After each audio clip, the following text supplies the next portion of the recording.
mod x is equal to x for x greater than equal to 0 and mod x is equal to minus x for x less than 0. ঠিক আছে, এটা হচ্ছে আমাদের modulus ফাংশনের definition.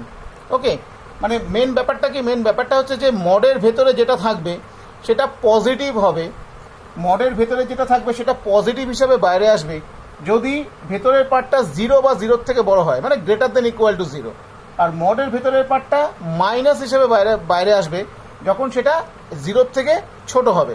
Simple, ঠিক আছে। Similarly আমরা যদি লিখি ধরো F x equal to mod x minus a, fx equal to mod x minus a. Okay, so mod x minus a, it is written as x minus a, it is x minus a for x minus a greater than equal to 0 and mod x minus a is equal to minus x minus a for x minus a less than 0.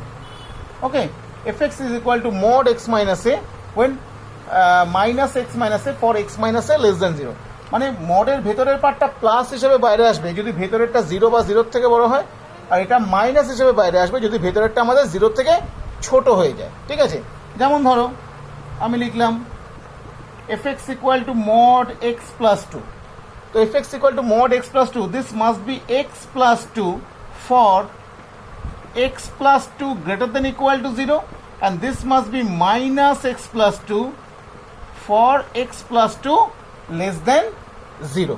ঠিক আছে, তোমরা modulus ফাংশনের যে তোমার হচ্ছে graphical যে representation হয় সেই গ্রাফিক্যাল রিপ্রেজেন্টেশন তোমরা অলরেডি ক্লাস 11-এ শিখেছো, তাও আমি একটুখানি গ্রাফিক্যাল রিপ্রেজেন্টেশনটা একটু বলে দিই, কেন ইন্টিগ্রেশনের সঙ্গে আমাদের গ্রাফিক্যাল যে রিপ্রেজেন্টেশনটা সেটাও খুব দরকার হয়। ঠিক আছে, তো একটা এক্সাম্পল দিয়ে ফিগারটা বলে দিই, যেমন ধরো F x equal to mod x,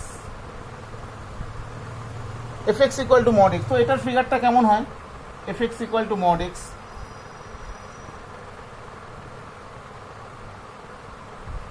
এই গিয়ে এই হচ্ছে আমাদের এক্স ইকুয়াল টু, এখানে হচ্ছে 0, এই যে ব্রাঞ্চটা এটা হচ্ছে আমাদের ওয়াই ইকুয়াল টু এক্স, আর এদিকের ব্রাঞ্চটা হচ্ছে আমাদের Y equal to minus X. এরা কেউ কিন্তু আমাদের ডাউনওয়ার্স এক্স অ্যাক্সিসের ডাউনওয়ার্স আসবে না, তার কারণ কি, তার কারণ হচ্ছে মড কিন্তু অলওয়েজ হয় positive, mod always positive value দেয়, তার মানে y is always positive, y is always positive, depends on x is positive or negative, x যদি পজিটিভ হয় নেগেটিভ হয় তার উপর ডিপেন্ড করে y is always positive, that means fx is always positive, that means the figure of fx is always upwards x axis, that is why it cannot be beyond the x axis, এটা x axis এর নিচে কিন্তু আসতে পারে না। ঠিক আছে, তো এটা থেকে ডিপেন্ড করে আমরা বাকি ফিগারগুলো ড্র করতে পারি, যেমন ধরো y equal to mod x minus 2, এটা কি করে রিপ্রেজেন্ট করি, জাস্ট ওই শিফটিংটা দিই আমরা, মড এক্স মাইনাস 2 এখানে 2 ইউনিট আমরা এদিকে সরিয়ে দিলাম, এই হয়ে গেল আমাদের মড এক্স মাইনাস 2 এর ফিগার। ঠিক আছে, তো ফিগার নিয়ে আমি অন্য কোনো দিন আলোচনা করবো, আপাতত আজকে আমরা ইন্টিগ্রেশনের যে মডুলাস ফাংশনের যে ফান্ডা সেটা আমি একটু দেখিয়ে দিচ্ছি। তো ধরো আমাদেরকে বললো যে integration -2 to 3 mod x dx, integration -2 to 3 mod x dx, তো এটাকে আমাকে ইন্টিগ্রেশন করতে হবে, ইন্টিগ্রেশন -2 to 3। তো এখানে আমাদের দেখার বিষয় আছে কি, আমাদের দেখার বিষয় হচ্ছে যে এখানে কতটা পর্যন্ত x পজিটিভ আর ঠিক কতটা পর্যন্ত আমাদের থাকবে হচ্ছে x নেগেটিভ, এক্স কতটা পজিটিভ থাকবে আর কতটা নেগেটিভ থাকবে সেটাই আমাকে দেখতে হবে। তাহলে এখানে সবার আগে লিমিটটা খেয়াল করে দেখো, এটা আছে আমাদের -2 থেকে 3, so lower limit is -2 and upper limit is 3, তাহলে এখানে কতটা পর্যন্ত আমাদের এক্স পজিটিভ আর কতটা পর্যন্ত আমাদের এক্স নেগেটিভ, মডের ভেতরে এক্স আছে। তাহলে দেখো যদি আমরা -2 থেকে 0 পর্যন্ত যাই, -2 থেকে যদি 0 পর্যন্ত যাই, তাহলে দেখো এই যে এক্স যেটা, এই এক্স কিন্তু অলওয়েজ হচ্ছে আমাদের নেগেটিভ, এক্স ইজ নেগেটিভ যদি আমরা -2 থেকে 0 পর্যন্ত যাই। আবার যখন 0 থেকে যখন 3-তে আমরা চলে আসছি তখন কিন্তু আমাদের আবার x positive, right, 0 less than equal to x less than 3, x is always positive. তো 0 যখন ক্রস করছে তখন কিন্তু আমাদের এই এক্সটা থাকছে পজিটিভ। তাহলে এটাকে আমি দুটো পোর্শনে জাস্ট ব্রেক করে নিচ্ছি, ইন্টিগ্রেশন -2 to 0 -x dx। দেখো মডের যে ডেফিনেশন, এক্স যদি নেগেটিভ হয় তাহলে মড এক্স ইকুয়াল টু কত হয়? মড এক্স ইকুয়াল টু হচ্ছে আমাদের মাইনাস এক্স। সো -2 থেকে 0-তে mod x is -x dx, and from 0 to 3 mod x is positive, that is x dx. Clear? তো এটাকে যদি আমি ইন্টিগ্রেশন করি তাহলে আমরা কত পাচ্ছি বলো এখানে? x²/2 -2 to 0, x²/2 0 to 3. Clear? তো 0 বসালে 0 মাইনাস, আর এটা হচ্ছে 4/2 মানে 2, এখানে এটা হয়েছে আমাদের 9/2 minus 0, that is 2 plus 9/2, that is আমাদের এটা হয়ে গেল 13/2. ওকে, তাহলে এটার ভ্যালু আমরা কত পেয়ে গেলাম? 13/2. তো টোটাল ব্যাপারটা খুব সিম্পল, তোমাদেরকে মাথায় রাখতে হবে যে কত থেকে কত পর্যন্ত পজিটিভ যাচ্ছে, কত থেকে কত পর্যন্ত নেগেটিভ আসছে। ঠিক আছে, তো চলো আরও এক্সাম্পল দিচ্ছি, দেখো।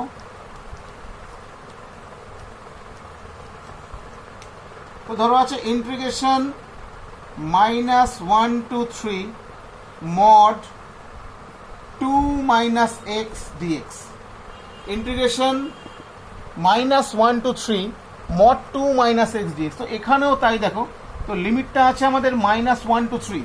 তো এখানে আমাকে অবজার্ভ করতে হবে ফাংশনটা কত থেকে কত পর্যন্ত পজিটিভ হচ্ছে, আর ঠিক কত থেকে কত পর্যন্ত ফাংশনটা আমাদের নেগেটিভ হচ্ছে। ঠিক আছে, তো -1 থেকে 3 আছে ফাংশনটা। তো এখানে খেয়াল করে দেখো, আমি এখানে মডের ভেতরে আছে আমার 2 - x। তো এক্স এর এখানে -1 থেকে 3 ইন বিটুইন, এর মধ্যে এক্স এর কি কি ভ্যালু বসাবো, তার জন্য mod 2 - x টা আমাদের পজিটিভ হচ্ছে, আর এই মডের ভেতরে 2 - x টা আমাদের নেগেটিভ হবে।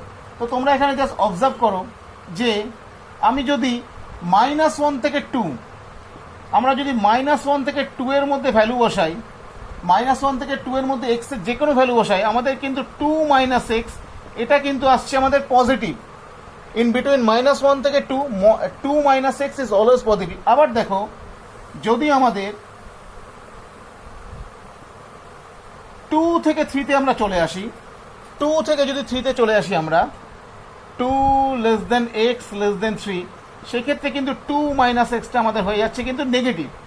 তখন কিন্তু 2 - x এর ভ্যালুটা আমাদের নেগেটিভ। 2 থেকে 3 এর মধ্যে যে কোনো ভ্যালু, যে কোনো তুমি x এর ভ্যালু নাও। ঠিক আছে, তাহলে -1 থেকে 2 এর মধ্যে, -1 থেকে 2 এর মধ্যে 2 - x পজিটিভ, আর 2 থেকে 3 এর মধ্যে আমাদের 2 - x কি আসছে আমাদের নেগেটিভ। তাহলে এটাকে সেপারেট করছি আমরা, -1 থেকে 2 মডের ডেফিনেশন থেকে, this is 2 - x dx, and 2 থেকে 3, that is -2 - x dx. -2 - x dx, it is from the limit 2 to 3. তাহলে 2 থেকে 3 এর মধ্যে কিন্তু এটা হয়ে গেল -2 - x dx। ক্লিয়ার? বোঝা যাচ্ছে? এইবার বাকিটা তোমরা নিজেরা ইন্টিগ্রেশন করে আনসারটা লিখবে। ইন্টিগ্রেশনটা আমি আর করছি না, নিজেরা বাকি ইন্টিগ্রেশনটা করে ফেলবে। ঠিক আছে, আরও এক্সাম্পলে আসছি। ধরো বললো integration -π/2 3π/2 mod sin x dx, -π/2 to 3π/2 mod sin x dx, -π/2 3π/2 mod sin x dx। তো এখানে অবজার্ভ করার ব্যাপার আছে যে লিমিটটা হচ্ছে আমাদের lower limit -π/2 and upper limit is 3π/2। তো এখানে অবজার্ভ করো যে আমাদের সাইন এক্সটা কত থেকে কত পর্যন্ত নেগেটিভ আর কত থেকে কত পর্যন্ত পজিটিভ। লিমিটটা আছে -π/2 থেকে ঘুরে গিয়ে আসছে আমাদের এইখানে, এই দেখো এইখানে 3π/2, -π/2 থেকে 3π/2।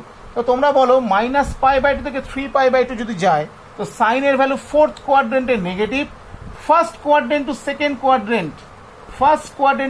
কোয়াড্রেন্ট পজিটিভ, আবার যখন থার্ড কোয়াড্রেন্টে চলে আসছে তখন কিন্তু সে আবার নেগেটিভ। তাহলে এটাকে আমি ব্রেক করছি, দেখো -π/2 থেকে 0, একটা ব্রেক করছি -π/2 থেকে 0, আরেকটা করছি 0 থেকে পাই, আরেকটা করছি পাই থেকে 3/2, একটা করছি -π/2 থেকে 0। তাহলে -π/2 থেকে 0-র মধ্যে সাইন এক্সটা আমাদের নেগেটিভ। তাহলে ডেফিনেশন কি বলছে? এটা হয়ে গেল আমাদের -sin x dx। নেক্সট 0 থেকে পাই, আপ টু 0 থেকে পাই, তাতে কিন্তু সাইন এক্সটা আমাদের পজিটিভ। তাহলে 0 থেকে পাইয়ের মধ্যে এটাকে ব্রেক করে লিখছি আমরা sin x dx, প্লাস পাই থেকে 3π/2, পাই থেকে 3π/2, আবার কিন্তু আমাদের থার্ড কোয়াড্রেন্টে সাইনের ভ্যালুটা নেগেটিভ, দ্যাট ইজ এটা আমাদের হয়ে যাচ্ছে -sin x dx। ঠিক আছে, তো আমরা খুব সুন্দরভাবে আমরা রেঞ্জটাকে জাস্ট ব্রেক করে নিলাম। ঠিক আছে, একটা মাইনাস পাই বাই টু থেকে জিরো, যেখানে মড সাইন এক্স হয়ে গেল মাইনাস সাইন এক্স, জিরো থেকে পাই সেটা হয়ে গেলে প্লাস সাইন এক্স, আর একটা পাই থেকে 3π/2 মাইনাস সাইন এক্স। এই টোটালটাকে এবার নিজেরা ক্যালকুলেশন করবে, আনসারটা লিখবে। ঠিক আছে, এটা যদিও জিওমেট্রিক্যাল সিগনিফিকেন্স আরও খুব সুন্দরভাবে হয়, আমি সেগুলো আলাদা করে ভিডিও দিয়ে বানাবো। আপাতত তোমরা এটা শুধুমাত্র অবজার্ভ করো যে মডটাকে আমি কী করে ব্রেক করছি। ঠিক আছে, আর কম্পিটিটিভ এক্সামের জন্য এগুলো আরও শর্টকাটে ক্যালকুলেশন করা যায়, সেটাতে আমি পরে আসবো। ঠিক আছে।